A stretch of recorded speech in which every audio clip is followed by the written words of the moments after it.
Hello, dear tutor and classmate. Here is my lesson video. In some cases, you just omit the initial letter for better pronunciation, as is the case with K, like new, night, and now. Another example is when you lengthen a letter like O, as in blood, plur, food.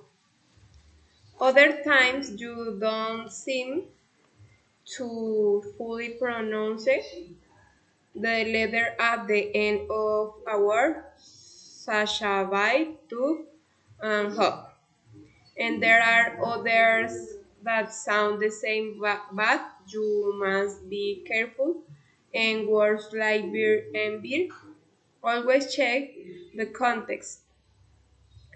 Finally, there are words that sound just as they are spelled, such as it. Pain and pen.